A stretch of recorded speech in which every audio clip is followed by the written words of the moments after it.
E vamos aproveitar que a nossa trilha de hoje acabou, né?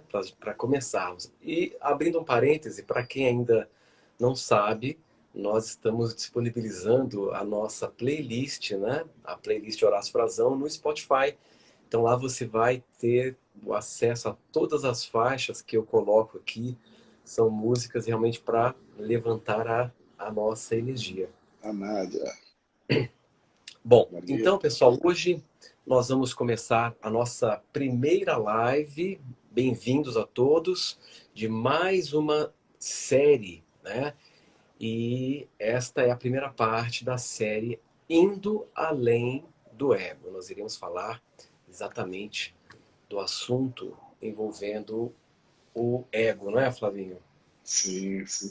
E lembrando que esse aviãozinho aqui do lado é para compartilhar a live. Pode compartilhar com outras pessoas, né? Para chamar as pessoas que você acha que deveria ouvir essa mensagem, para comungar com todos nós aqui nessa live. Perfeito. Bom, é, o assunto sobre o ego ele é muito importante, uma vez que o ego ele é o principal fator de desequilíbrio na mente humana, na existência humana. Então, o ego ele é uma espécie de agente subjetivo que seria o gerador ou catalisador de sofrimento e que estaria anexado à nossa atividade mental. Então, se o ego ele é o principal fator de desequilíbrio e gerador de uma perturbação interna que nos impede de conquistar uma vida plena, nada mais inteligente, nada mais importante do que estudar a sua atividade em nós. Né, Fábio? Então, Eu tenho uma dúvida aqui. Eu não sei se é pertinente agora, nesse momento, ou se depois. Mas eu já vou falar agora, se quer coisa se arrepende depois. certo. Mas o ego, ele tem uma certa utilidade para a gente no começo da nossa vida, né? Ou não tem? Essa é uma pergunta muito importante que eu irei explicar ao longo, mas essa pergunta vem muito a calhar porque essa é uma dúvida que muitas pessoas têm, não é? É. Sobre se o ego ele tem uma função ou não, mas para isso nós temos que realmente entender o que é o ego dentro da nossa visão, do nosso contexto aqui, né? Então eu vou explicar isso, mas quando eu chegar na parte que vai fazer referência a essa pergunta, eu vou Sim, pontuar. responder. Isso. Mas o fato, veja bem, o fato é que a atividade mental normal de quase todas as pessoas possui um forte elemento de distúrbio. E o interessante é que esse elemento de distúrbio, vários autores apontam que ele foi herdado. Então, a atividade mental normal de quase todas as pessoas possui um forte elemento de distúrbio e várias tradições e linhas filosóficas apontam para isso. Por exemplo, no hinduísmo, fala-se muito de Maya, que a mente humana vive em Maya. Maya é um termo em sânscrito para ilusão, né, ou sonho. Então, existe alguma coisa na mente, no estado normal mental do ser humano, que faz com que fiquemos presos em ilusões. Já, Saia por do exemplo, agora. exatamente. Já no budismo, por exemplo, né, Buda colocou claramente que a atividade mental normal humana produz dukkha. E dukkha é um termo da língua Pali para sofrimento. Então, ou seja, a atividade mental humana normal, né? Depois eu vou falar o que é mente normal, né? A média. Produziria dukkha, segundo Buda, né? Isso foram palavras do próprio Buda. Né? E se nós olharmos dentro da visão de Cristo, de Jesus, não do cristianismo, mas de Cristo, né, pessoa, o que ele colocava? Que ele apresentou o conceito do pecado original. E se nós olharmos a tradução do pecado original do grego antigo, idioma em que o Novo Testamento foi escrito originalmente, nós vamos ter a seguinte tradução: errar o alvo. Então, na visão de Jesus, o pecador, quando ele fala, vós estáis em pecado, o que ele estava dizendo? Você está errando o alvo da existência.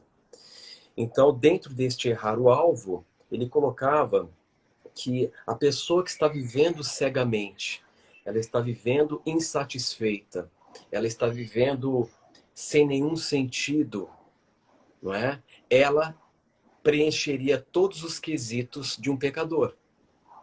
Então, nessa visão, o pecador é aquele indivíduo que ele está errando o alvo da existência, ele está perdido, não é? E o interessante é que a possibilidade de transcendência deste mecanismo, desse distúrbio, desse elemento de distúrbio herdado, também é apontada por várias tradições e linhas filosóficas. Então, por exemplo, no Oriente, como nós sabemos, a transcendência desse mecanismo de distúrbio herdado, eles chamam de iluminação, né, do inglês enlightenment, né? E já na visão de Cristo, ele chama de salvação. Então, para Jesus, a salvação era exatamente o momento em que você atingia um estado de consciência em que você era capaz de sobrepujar este elemento de distúrbio que lhe mantém preso em ilusões, que lhe mantém preso em sofrimentos e que lhe mantém errando o sentido da vida.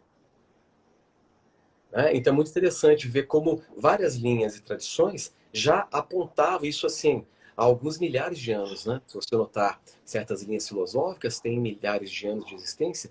Lá atrás, eles já estavam apontando para isso, e Jesus também trouxe parte do seu conhecimento como proposta de fornecer as condições para que as pessoas pudessem transcender esse mecanismo que nós vamos discutir aqui mais aprofundadamente sobre o ego, né? Esse mecanismo seria exatamente essa atividade egóica em nós. Horácio, se nessa época já existia tanta ilusão, agora é muito pior com tanto estímulo, né? Pois é, então nós estamos vivendo num contexto em que nós temos muito mais estímulo para nos distrair e nos tirar de nós mesmos. Então é um desafio muito grande nos tempos atuais, né? Lidar bem com isso, não se deixar se perder em meio a esse mar de informação, esse mar de estímulos e tal. Realmente é um desafio. Agora, uma coisa muito curiosa é que, segundo as minhas pesquisas e as minhas autopesquisas, os acessos espirituais que eu tenho e em relação a essa informação vai ao encontro de alguns autores que realmente colocam isso abertamente, que nós herdamos este elemento de distúrbio no funcionamento da nossa mente. Se você pegar o livro, por exemplo, do Eckhart Tolle, né, o Despertar de uma Nova Consciência, ele cita exatamente que é um distúrbio herdado. Se você pegar, se não me engano, um dos livros do David Hawkins, né, o autor da escala Hawkins, ele também coloca, ele dá a entender que o ego ele é um programa artificial. Aliás, você tinha falado isso numa outra ocasião. Sim. E o que acontece? Agora, baseado no que eu tive de acesso, realmente esse elemento de distúrbio ele foi herdado, né? E parece que tudo isso começou há aproximadamente 65 milhões de anos atrás, quando seres de outros sistemas estelares chegaram até a Terra com a finalidade de fazer florescer uma nova civilização.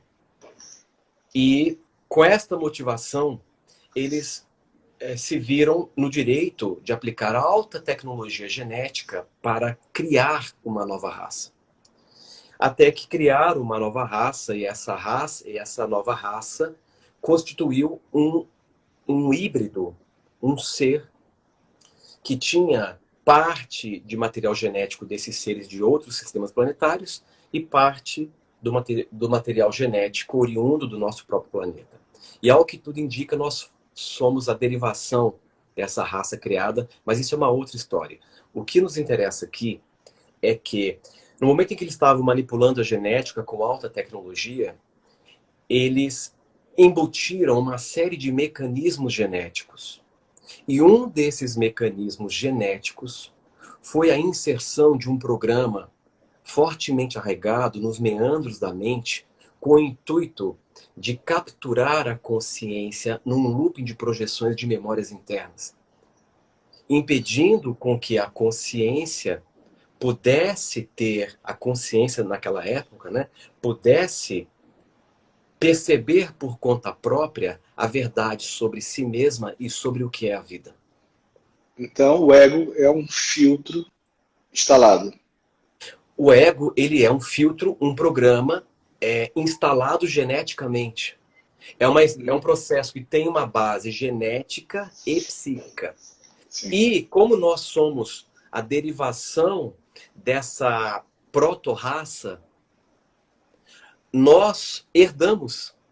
E até hoje, nós estamos presos nesse mecanismo, nesta programação genética, entre aspas, desenvolvida e aplicada há 65 milhões de anos atrás. Isso é apenas uma introdução. Eu não vou entrar aqui nessa história aqui. Precisaria de, sei lá, uma série de lives para falar só disso, né, Flavinho?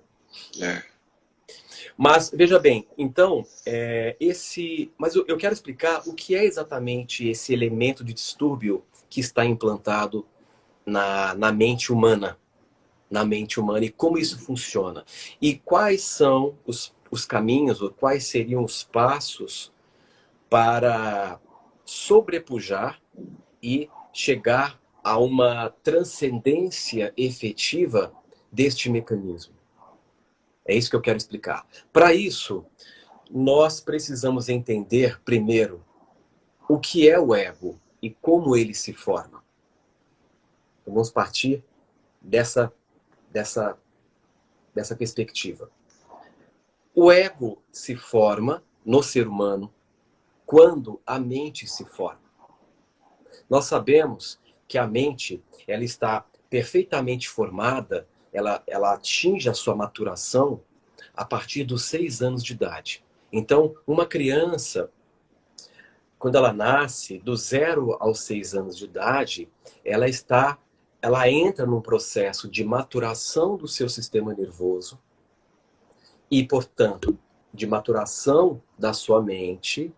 E quando ela atinge a idade de 6 anos, ela está com a mente perfeitamente formada e com o seu sistema nervoso também.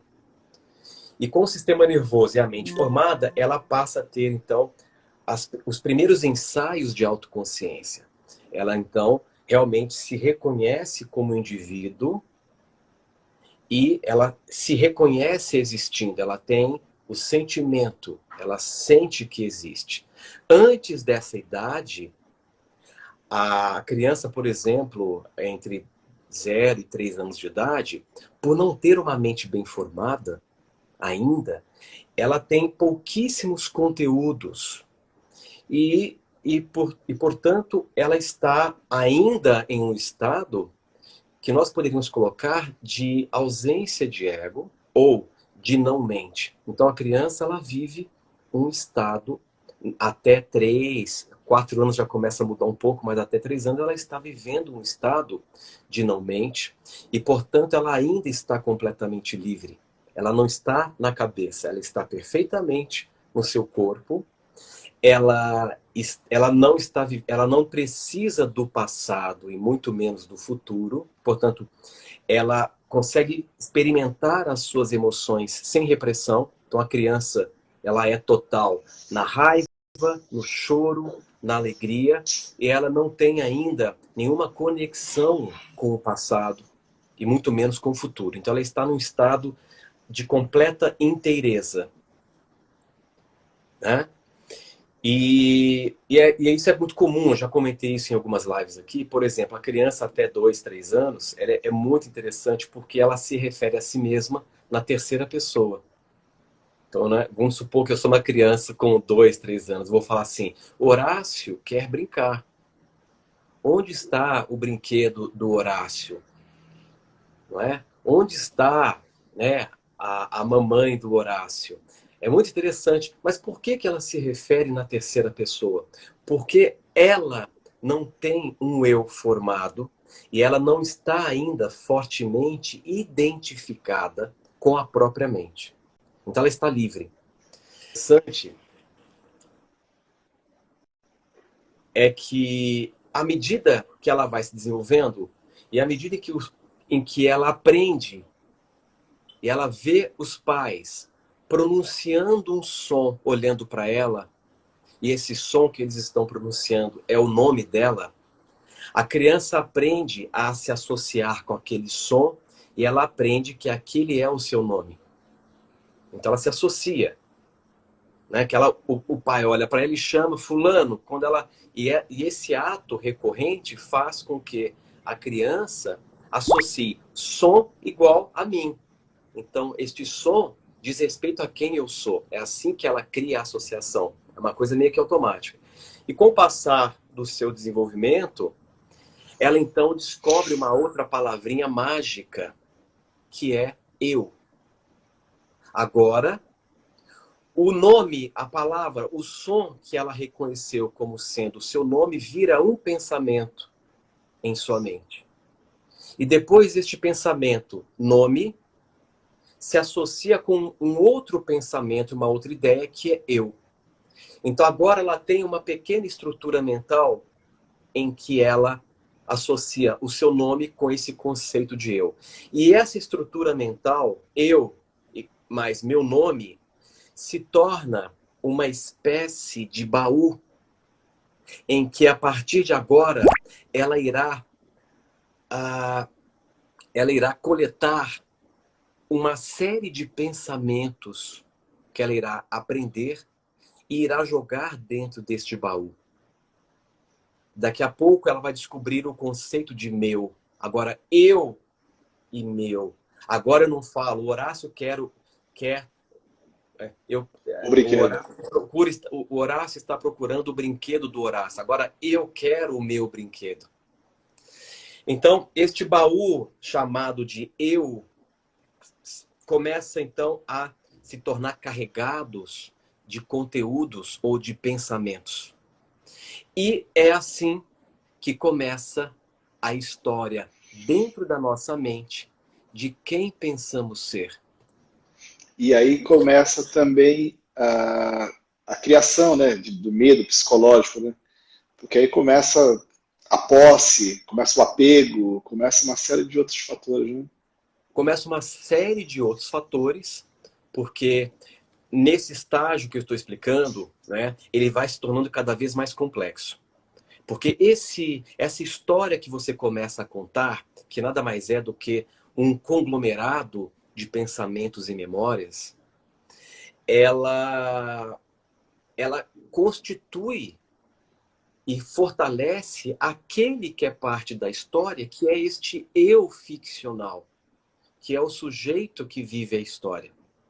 Então, o sujeito, para ele existir enquanto sujeito, ele precisa da história porque ele é parte da história.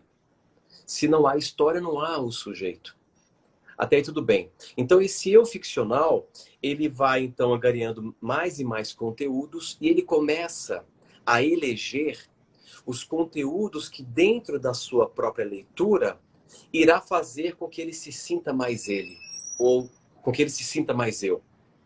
E aí é o início da miséria humana emocional, baseado na dependência de coisas e pessoas para se sentir mais completo. Então agora eu preciso comprar uma casa para eu ser feliz. A gente chama isso de ser feliz. É o começo do sofrimento, né? Tentar vivificar esse eu ficcional, tentar fortalecer esse eu ficcional a partir de conteúdos, é o que a gente chama de ser feliz. Então, agora eu quero comprar a casa, mas não é a casa objeto, mas a ideia da casa que eu elegi como sendo uma ideia que irá fazer com que eu me sinta mais completo. Aí eu compro a casa. Aquela ideia agora é parte de quem eu sou. Mas daqui a pouco, como nós sabemos, aquela ideia se torna insuficiente para manter esse senso de completude. Agora não é mais casa, agora eu preciso casar. Aí você casa, constitui família, e daqui a pouco vem novamente a insatisfação. Agora eu preciso mudar de cidade. Agora eu preciso ir para o interior. Agora eu preciso morar na praia. Agora eu preciso morar fora do Brasil. E isso não tem fim. Por quê? Porque se esse eu ficcional, ele, desde a sua origem, é baseado a partir de conteúdo, ele é formado a partir de conteúdo, ele essencialmente é dependente de conteúdo e, portanto, tem como natureza a insatisfação contínua, porque este baú que nós chamamos de eu, ele é sem fundo. Quanto mais conteúdo você põe, nunca irá satisfazer, nunca irá preencher.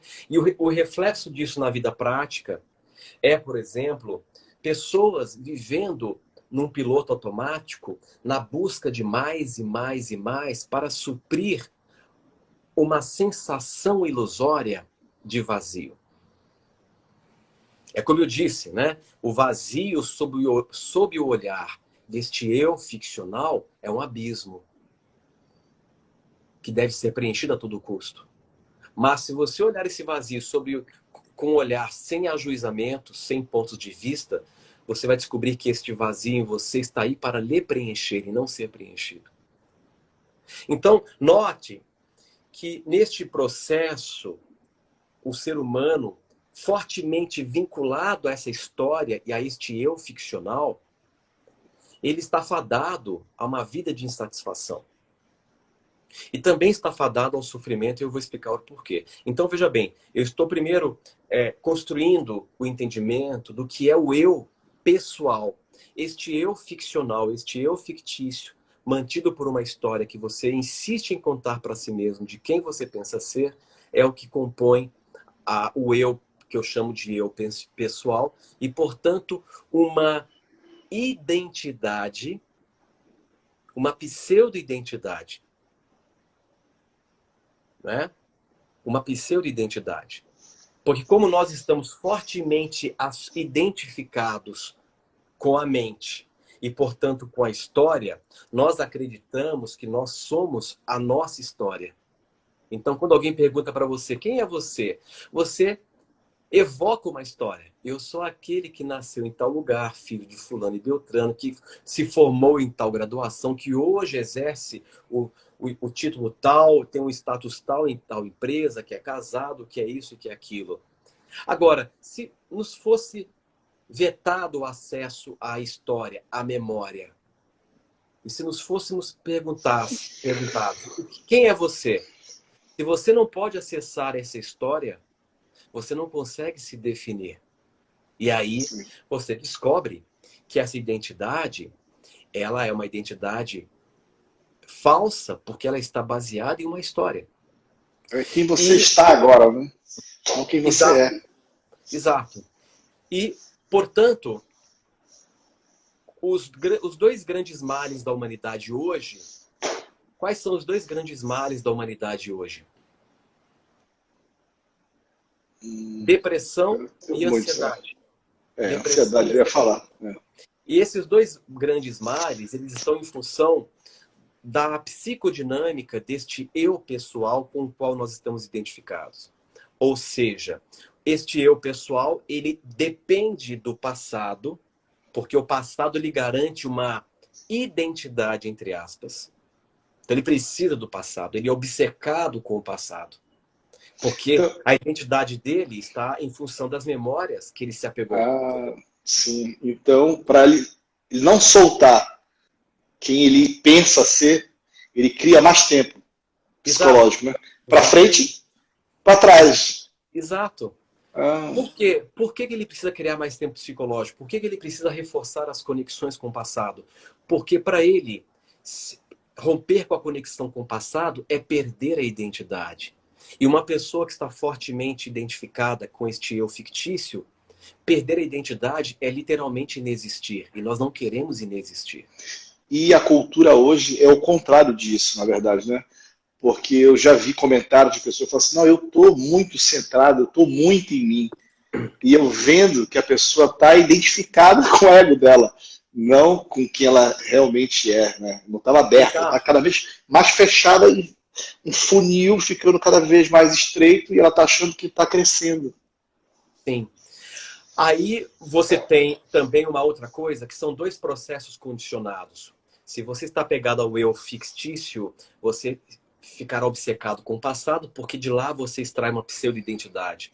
E você ficará obcecado com o futuro, porque você condiciona o futuro como uma forma de se motivar para se renovar, para renovar a sua identidade. Esperança e medo é criado o tempo todo, né? Sim. E para trás, frustração e arrependimento, né? Sim. E por isso, então veja que o futuro para esse mecanismo ele é muito importante, porque o futuro para o eu ficcional é a promessa de conseguir renovar e fortalecer a sua própria identidade.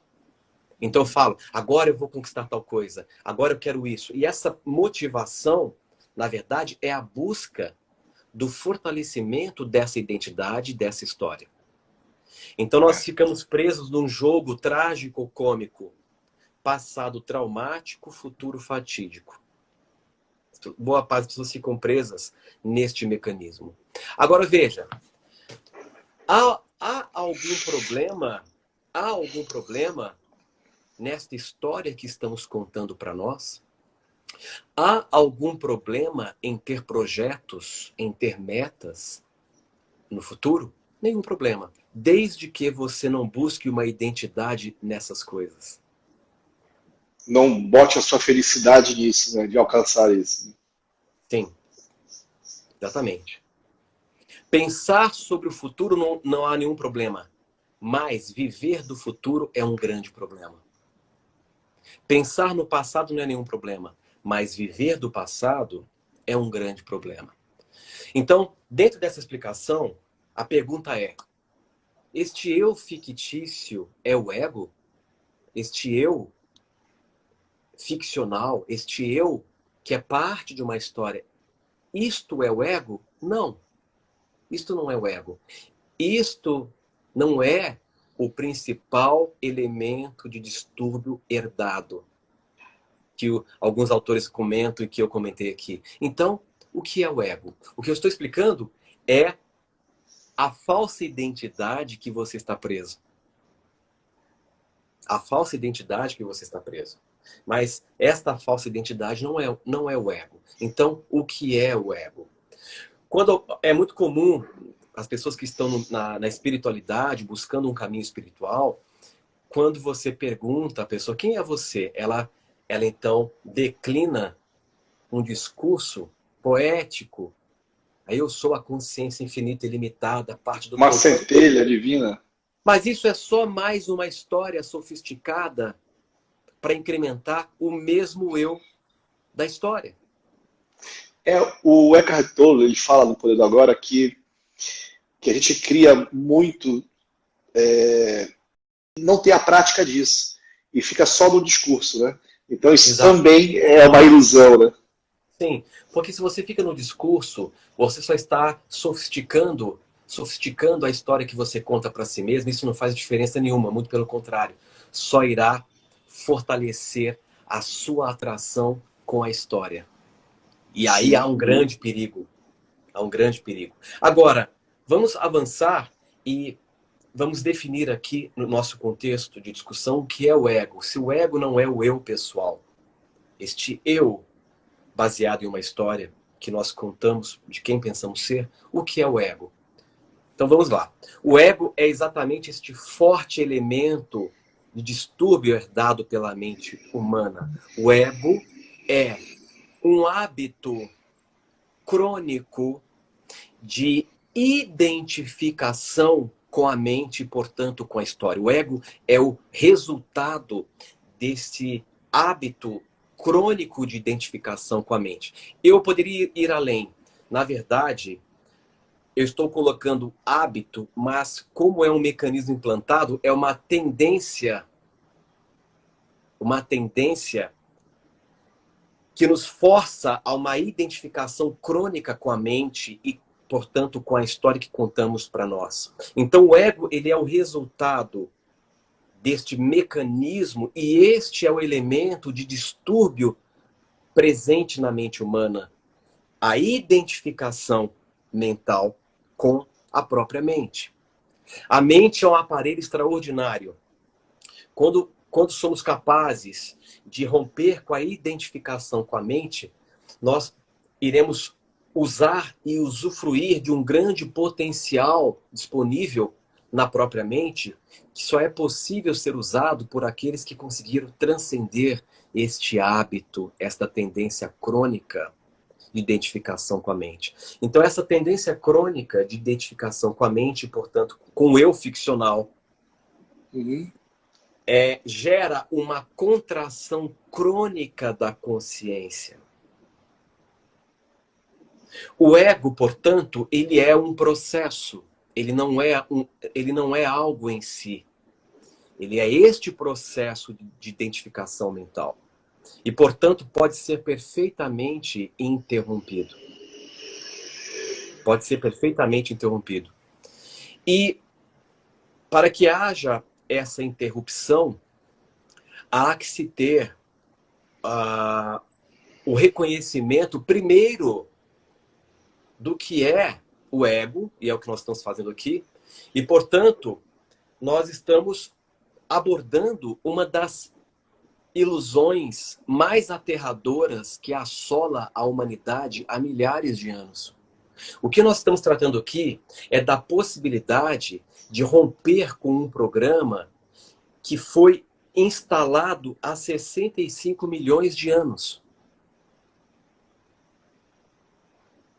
Isso é uma coisa muito séria. Não é? Alguém falou que o ego é um computador biológico. Na verdade, é um software, né? É um programa. Sim, mas vamos entender que o ego ele é exatamente esta tendência de identificação. O ego é o resultado de retroalimentarmos a identificação com a mente. Certo? Então, poderíamos colocar que o movimento egocêntrico, ele é baseado em 4 pilares ou pilastras que mantém ativo o mecanismo do ego. Isto é, que mantém a consciência identificada com a mente. E enquanto você está identificado com a mente, você não consegue revelar a verdade de quem você é e do que é a existência. E às vezes tem até medo de descobrir isso. Está tão apegado a coisas materiais, tem medo, né? Acha que se desidentificar vai perder, perde algo. E aí começa todos os medos de não ter o reconhecimento devido na área que trabalha, ou na família, ou no amor, ou o que seja, né? Sim. E é tudo ilusão, né? Porque você não tem ninguém mesmo, ninguém tem você também. E tudo é uma grande ilusão.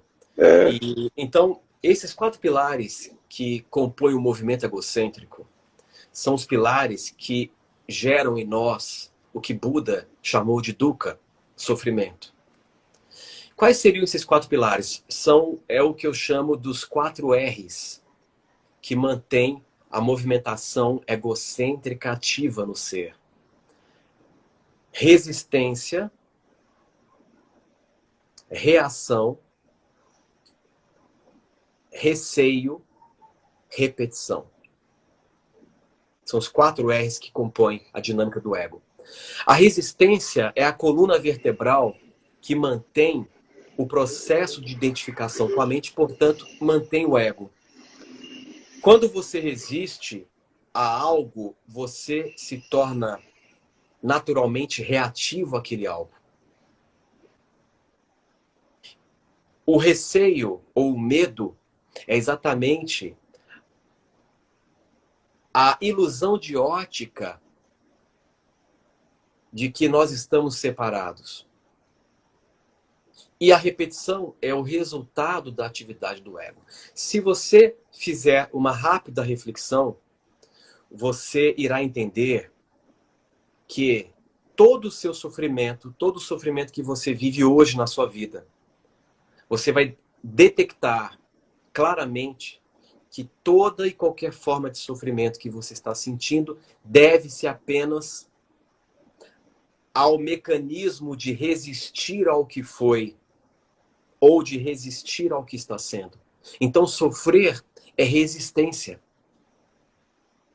Sofrer é exatamente um hábito derivado deste hábito mãe, que é da identificação mental.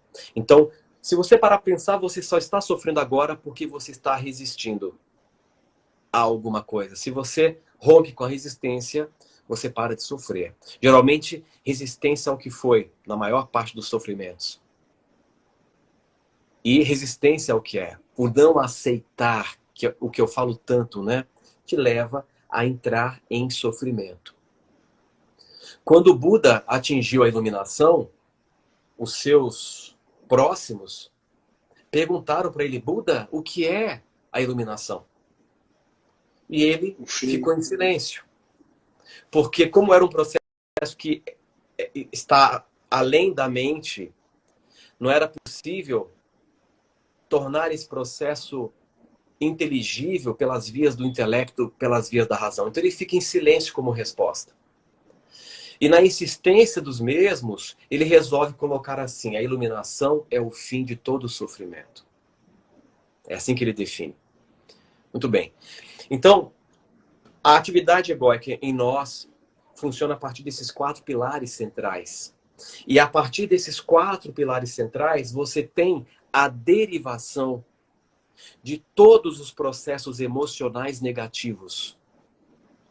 Todos os processos, todos os comportamentos emocionais negativos, baixa autoestima, medo, inveja, ressentimento, mágoas, tudo deriva dessa atividade egocêntrica. Portanto, deriva da resistência, que por sua vez lhe torna reativo, que por sua vez o leva a ter receio de tudo, medo, e, consequentemente, te prende num mecanismo de repetição. Mas se nós começarmos a parar para observar com empenho a atividade mental, se nos permitirmos olhar para a atividade mental e deliberadamente perceber a história que estamos contando, criando um espaço, surge em nós algo capaz de perceber a história. Capaz de perceber a história. E este algo que surge em nós é o eu interior que está despontando. Uma coisa é o eu pessoal, que é o eu fictício, condicionado a uma história. Outra coisa é o eu interior, que é em si algo que não é baseado em conteúdo, que existe em si mesmo. Não tem como a gente explicar o que é isso. E este eu interior é a nossa verdadeira identidade. É quem somos. Então, se começarmos este movimento, é claro que aqui nós estamos na primeira live da série, então nós só estamos apresentando este assunto, certo? Estamos trazendo luz, estamos iluminando a escuridão em nós, entendendo este mecanismo. Este é o ponto de partida. Mas o que eu quero dizer é que quando surge esta presença capaz de observar os pensamentos e observar a história, certo? Nós criamos um espaço para irmos além da história. E este movimento de criar esta perspectiva é o que eu chamo de fazer a transição do egocentrismo para o cosmocentrismo. do egocentrismo para o cosmocentrismo. E essa atividade em nós mais profunda, quando ela surge, ela cria um efeito que nós chamamos de presença. O que é a presença? Consciência sem pensamento. Quando a consciência surge, ela simplesmente observa sem a interferência do pensamento. E os 4 pilares que compõem a atividade do eu interior, agora vamos falar do eu interior, falamos dos 4 pilares do egocentrismo, e vamos falar agora dos 4 pilares do cosmocentrismo. O que eu digo cosmocentrismo? Cosmocentrismo é você orbitar o núcleo mais profundo do teu ser, que é cósmico, que é o seu eu interior. E não orbitar o eu periférico, que está na sua cabeça. Esse eu rabugento, que resiste a tudo e que acha que sabe o que é melhor para si, e que fica preso no mecanismo compulsivo de ter para ser. Esta é a lógica do eu ficcional. Eu preciso ter para ser. A lógica do eu interior é sou, eu sou. E quando eu falo eu sou, note que o que está implícito nesta afirmação é algo que é em si e que não precisa de um conteúdo ou de uma história para embasar a sua identidade. Então, quais seriam os 4 pilares do movimento cosmocêntrico? São os movimentos baseados no que eu chamo dos 4 As. O egocentrismo tem os 4 Rs. O cosmocentrismo tem os 4 As. E quais seriam esses As? A aceitação. Ao invés de resistência, a aceitação, que é o que eu sempre bato na tecla, né, Flavinho? Solta! É recorrente esse aspecto que é tão importante. E é o mal de quase todo mundo que vai em consultório com você, né? É a Sim. dificuldade de soltar ou se distanciar para conseguir ver com mais clareza e se desidentificar, né? Sim. Aí as pessoas me perguntam, mas o que é aceitação? A aceitação é baseada em 2 movimentos. É o que lhe permite se desprender das coisas, se desprender do passado, se desprender do futuro. E é o mecanismo que lhe permite reconhecer o direito de existência de todas as coisas. Isso é aceitação. O segundo A, ação. No lugar de reação, você atua. Mas Eu estava pensando nisso agora, justamente de se render, né? Falar assim, tá bom, para mim já deu, já entendi, tá tudo certo. Como que eu posso melhorar agora? É agir para outro lado, né? Sim, a ação ela só é possível se você primeiro aceitar a realidade. Claro. Sim. Se você não aceita, você não vai ser capaz de agir. Não tem como, Se você resiste, você só vai reagir. E o eu fictício, vinculado a esse processo do ego, que é identificação, acredita que a única forma de ação é resistência, porque a resistência cria um falso senso de força. E, na verdade, não é força, é a mais pura fraqueza. A resistência aplicada numa guerra, por exemplo, pode causar uma falsa ilusão de que está ganhando alguma coisa, mas está todo mundo perdendo, né? Sim. Então você tem a aceitação como movimento de libertação. Se você quer realmente iniciar esse processo de desidentificação gradual com a mente, portanto, de dissolução do ego, o eu ficcional não tem nenhum problema. Você pode usar, inclusive, este papel, mas agora você não tem nenhuma identificação com ele. Então, ele não é o problema. Então, você tem a aceitação como movimento nuclear, essencial, fundamental. Você tem a ação criativa oriunda da aceitação plena, que produz o alinhamento com este momento, consigo mesmo. Você tem o altruísmo, que é o terceiro A, que é o amor desinteressado. A motivação, né, o entusiasmo de querer agregar valor ao mundo. E o quarto nível, e o quarto A é o amor em si, que nós não sabemos o que é. Nós conhecemos o falso amor, que é o amor que o eu ficcional desenvolveu. É o amor baseado em uma condição. É aquele amor que diz, se você for o que eu espero, eu vou me sentir muito bem, portanto eu te amo. É uma troca, né? Assim, se eu me sinto amado, eu te amo cada vez mais. Se eu começo a não me sentir tão amado, eu começo a restringir o meu amor também, que não é amor. Sim. O amor não acaba, né? Que é um amor egocêntrico. É aquele amor que o eu ficcional, potencializado pela ação egocêntrica, expressa, que é aquele amor que ele diz assim, olha, para eu te amar, para eu doar um pouco do meu amor para você, eu preciso lhe conhecer muito bem e profundamente, senão você não é digna do meu amor. Mas na verdade tudo é um tom de ameaça também, né? Ele se sente ameaçado em amar e não ser amado, medo, né? E vice-versa, né? Se ela é digna também. E vice-versa, exatamente. Então, o que eu tô explicando é de forma bastante sucinta, não é? Que exatamente o amor condicional não é amor.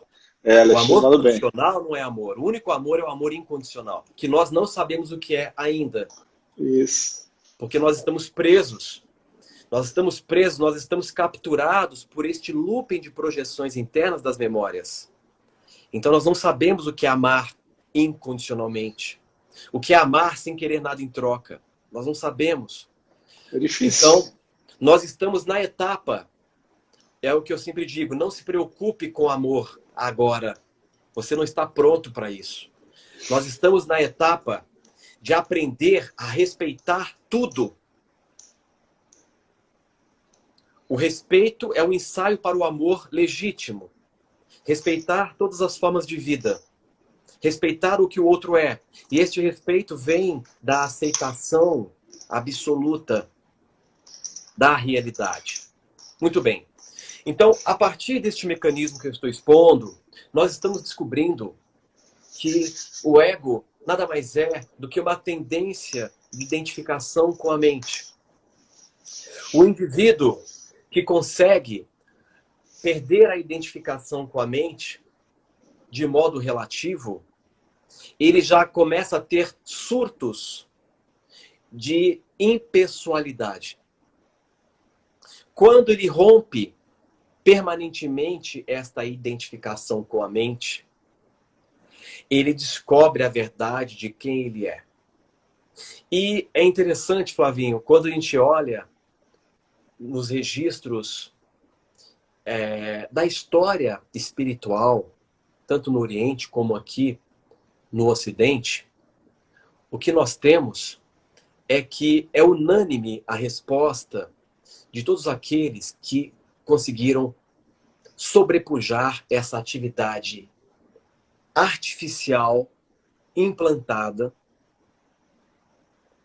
E sabe qual é a resposta que essas pessoas dão, que é unânime quando você estuda a biografia desses seres que atingiram níveis muito avançados de consciência e atingiram a iluminação, como é colocada? Qual é a primeira resposta que eles tiveram quando eles se perceberam livres da mente? Não que eles liberaram a mente, mas eles estavam agora livres da própria mente. Sabe qual foi a reação? Qual é a reação comum dentre essas pessoas?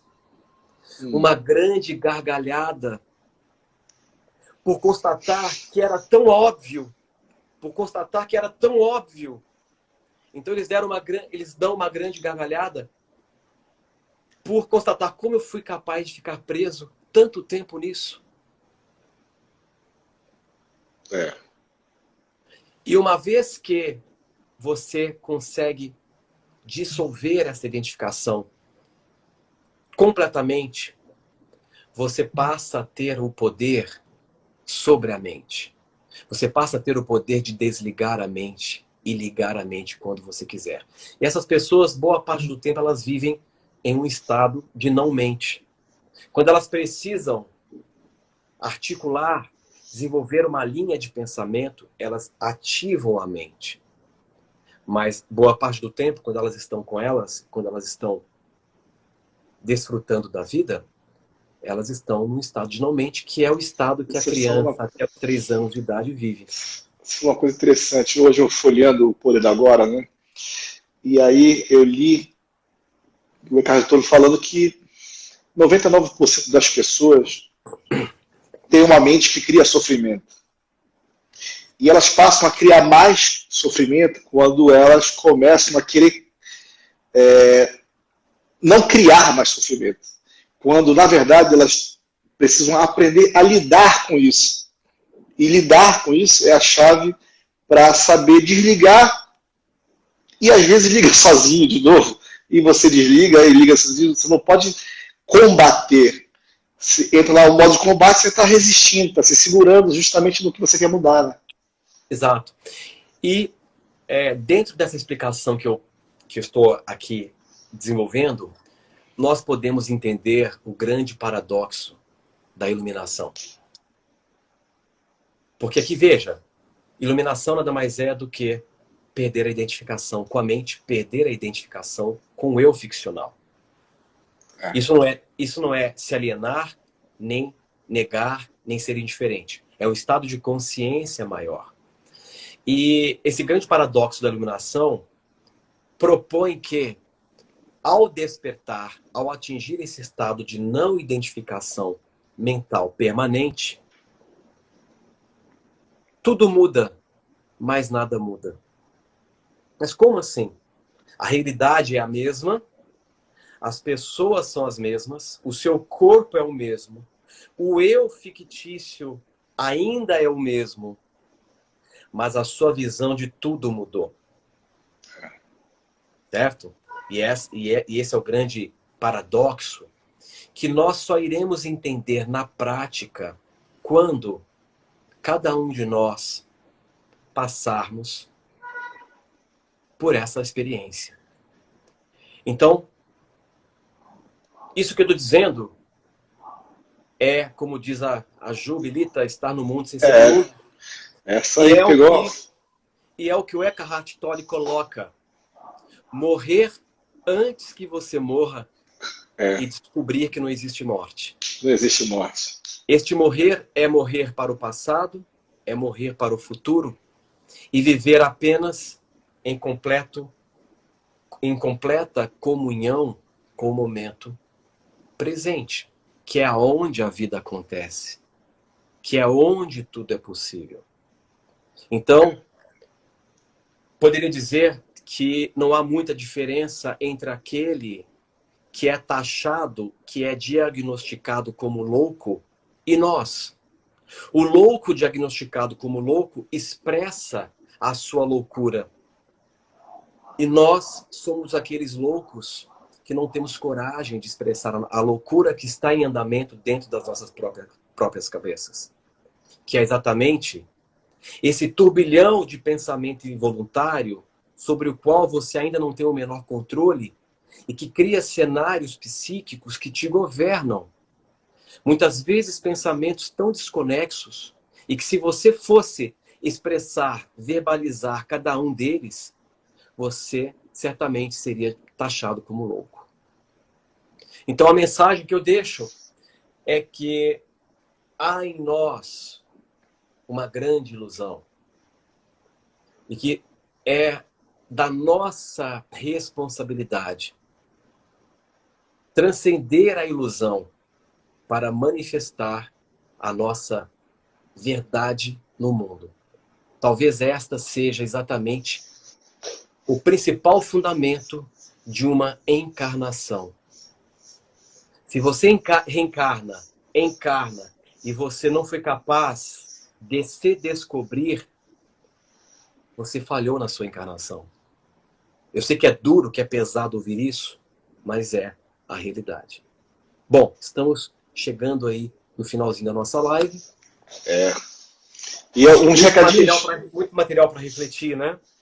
Sim, e ela tem mais live, né? Semana que vem tem mais. Semana que vem não, na quinta-feira.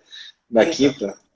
Aproveitando, né, Flavinho? Quinta-feira agora, às 20 horas, nós vamos ter a segunda parte dessa série de... Vai ser uma série de lives curtas, vão ser só 3 episódios.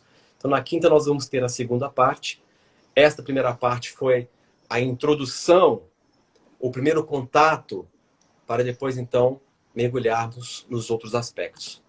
E lembrando que o pessoal está pedindo, essa live vai ficar gravada, vai ficar gravada. Bom, não somos nós que não estamos postando as lives, né? Bem é um Instagram que está com uma restrição. Então, quando a gente acaba a live, ele não está deixando postar live. Então, o que nós estamos fazendo? Estamos pegando essa live e postando no canal do YouTube. Professor Horácio Frazão, lá no YouTube. Então, se por acaso essa live não estiver aqui no Instagram, na quinta-feira, procura lá no YouTube que vai estar lá. Perfeito. E lembrando que eu estou com uma restrição aqui no Instagram, o Instagram me aplicou uma restrição que tende a durar 3 dias e por questões misteriosas. 3 semanas. Quase 2 semanas. E nós sabemos, né, Flavinho? Quase 2 não, está quase 3. Quase 3 semanas. O que está por trás disso, infelizmente, quando divulga-se um conhecimento que tem um potencial de libertação, isso não é interessante para o nosso sistema. Então a gente acaba sofrendo esses boicotes. Mas logo passará. Isso. É isso aí. Pessoal, então tá bom. Um abraço, namastê e um beijo a todos e até a próxima. Flavinho, obrigado e até quinta-feira. Meu amigo, obrigado. Até quinta-feira. Um beijo a todos. Tchau, pessoal. Tchau, tchau.